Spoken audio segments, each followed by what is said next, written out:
Hello and welcome. Not gonna do an intro. We're gonna get into the nitty gritty. We are 3 days post DreamCon.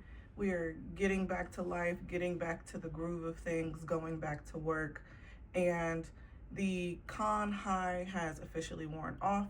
So now I feel like I can talk about some of the things that I feel about DreamCon, with this being my first DreamCon. So let's just get into it, honestly. First thing, I feel like people have said over time that DreamCon is unorganized and all of that stuff over the last couple of years. I don't know what it was like in comparison. Um, but to me, I feel like there should have been a little bit more structure and a little bit more organization. If you were there, you know the line to pick up badges was crazy.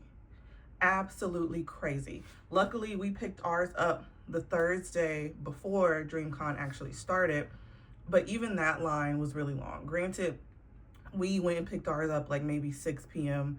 That Thursday and sat in the line maybe 15, 20 minutes. So that wasn't terrible.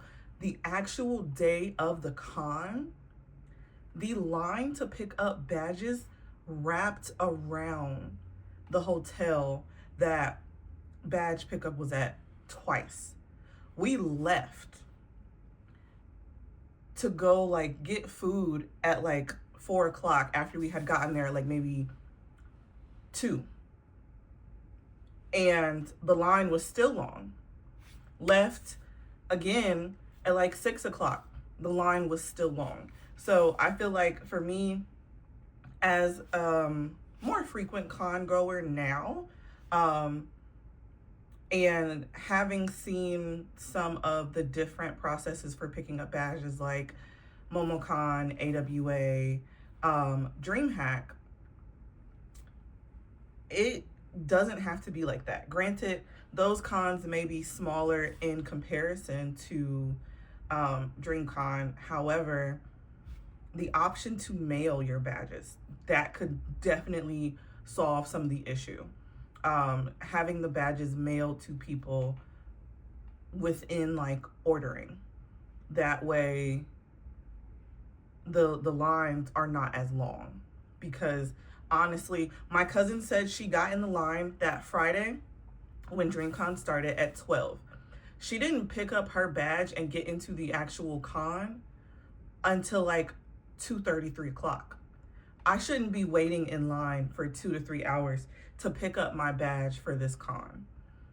With the amount of money that we are paying for badges, I should not be spending a chunk of my time to pick it up, because that is a chunk of time that I could have spent enjoying the con. So I feel like that is a downside, for a lot of people. It wasn't a major issue for me and my group, but I know I would have been just as upset. So I honestly feel like that's something they should figure out. When it comes to the vendor hall, I feel like there could have been more vendors. There were some good vendors, but at the same time, like, after you walk around the vendor exhibition hall a couple of times, like, there's no need to walk around it again. Granted, that's where a lot of people like to congregate. That's where a lot of things were also happening.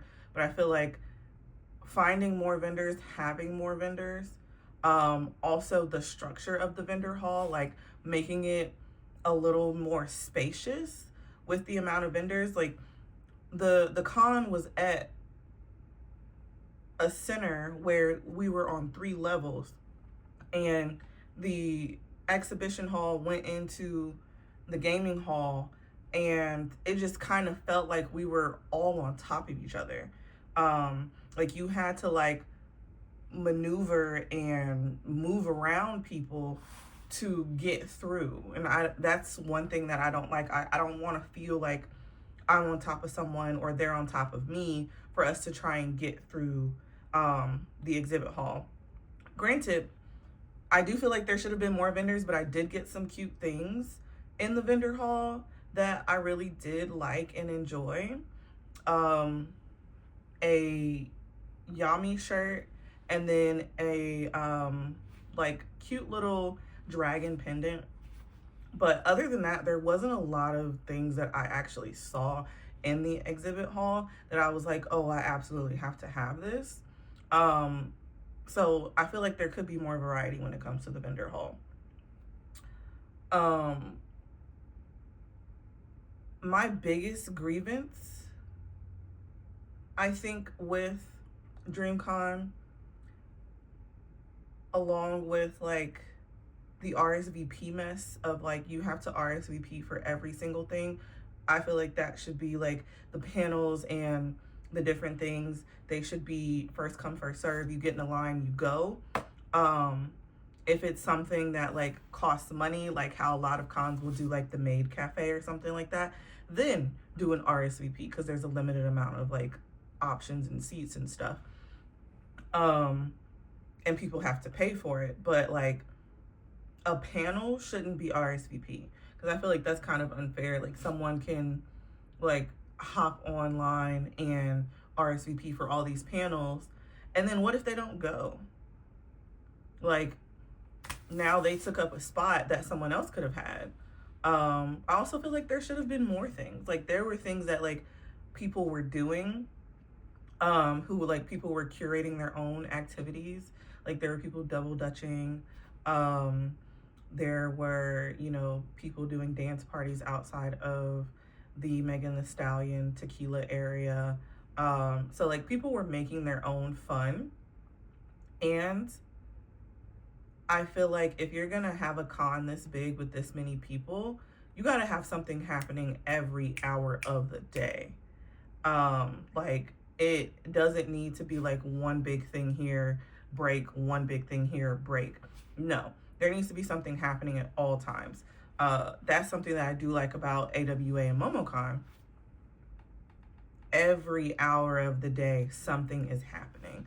You actually have to sit down and curate your con schedule because there's so many things going on that you could do, and you have to decide like, do I want to go to this thing or do I want to go to this thing?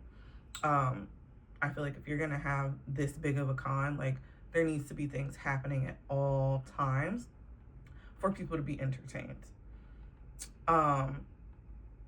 On top of that, another thing when it comes to the structure and the organization, the food court.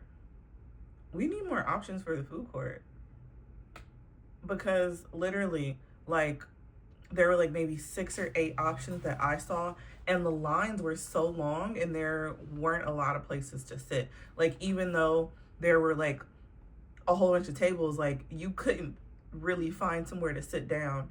And then you're sitting in line for like maybe 20 minutes trying to get some food. That's not something I want to be doing.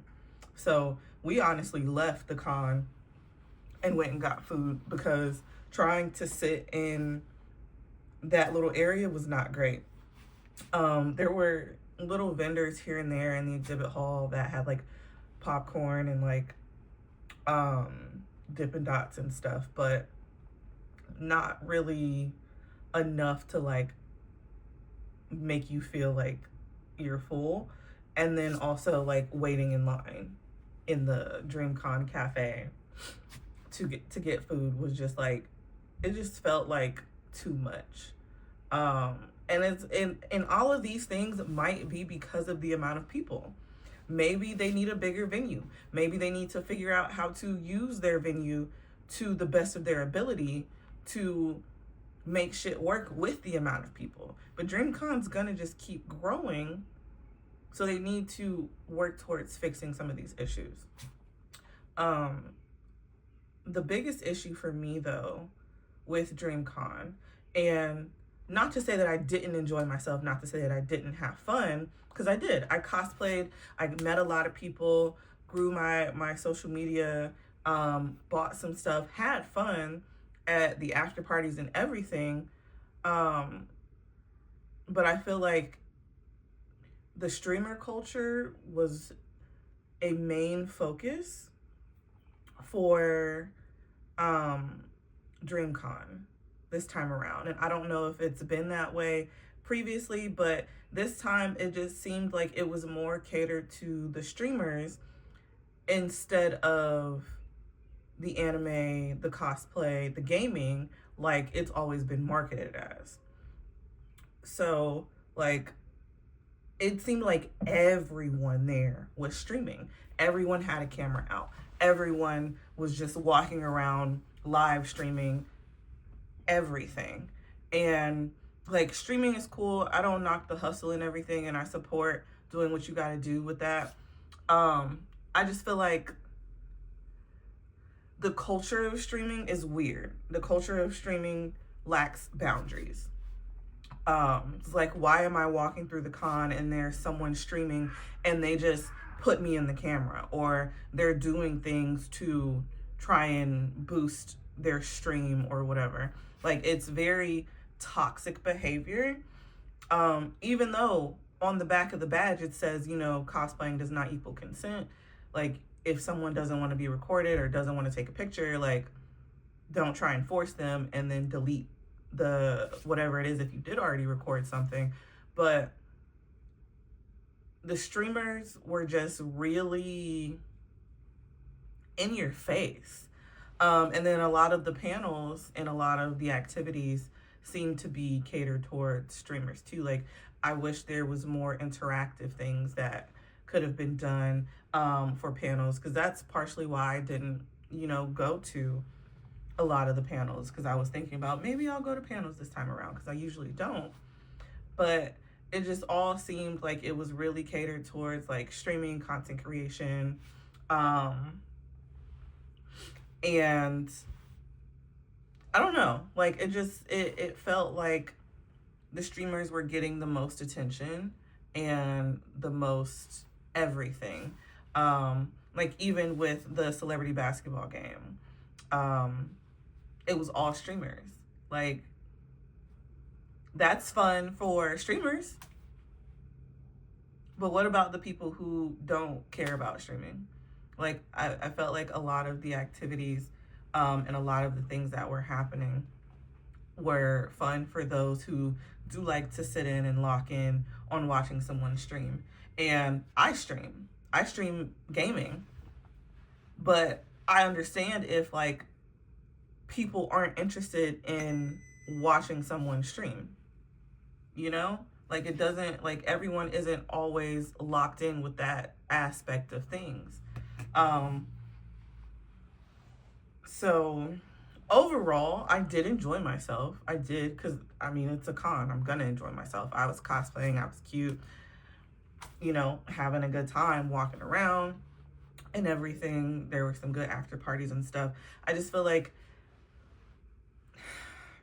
DreamCon could do more.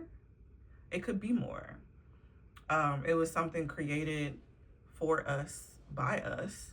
And I'd like to see it grow and continue to be something that people enjoy. There are just some things that like need to be fixed. And I would hate to see it fall off if they maintain the idea that if it's not broke, don't fix it, or the idea that, you know, what's working for them now is all that matters. Like, there are a lot of people who are being critical of DreamCon as far as like the enjoyment aspect of it, and it's necessary. Like, there's not a lot of like, there was a lot of things missing for me, and that's coming from Anime Week in Atlanta, MomoCon, DreamHack, who just had their first DreamHack here last year. So, like, coming from those environments to DreamCon was a little lackluster for me. Again, I still enjoyed myself, but still a little lackluster. It didn't live up to the hype that people were giving it, honestly. And for me, again,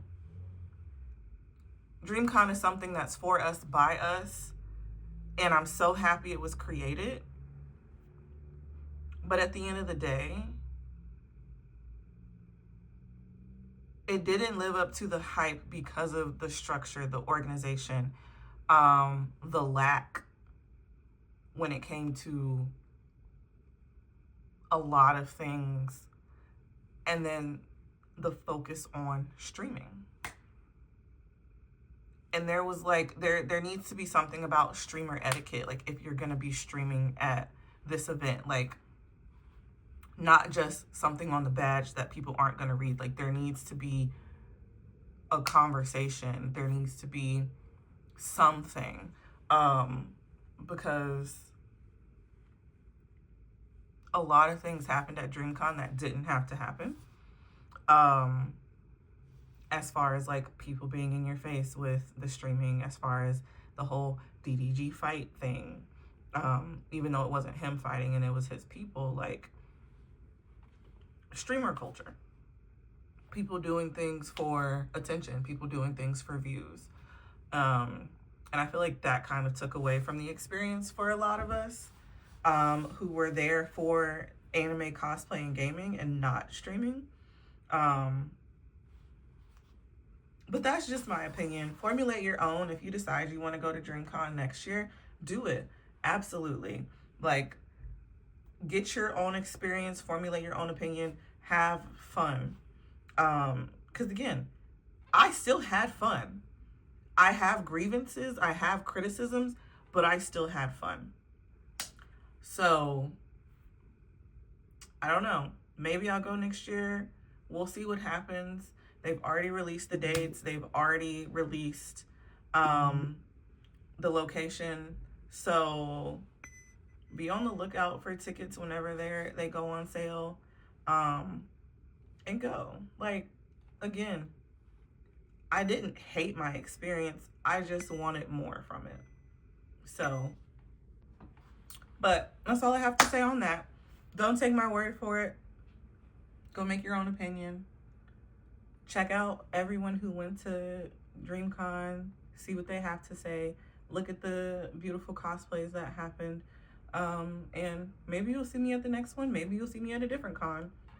With that, have a great day.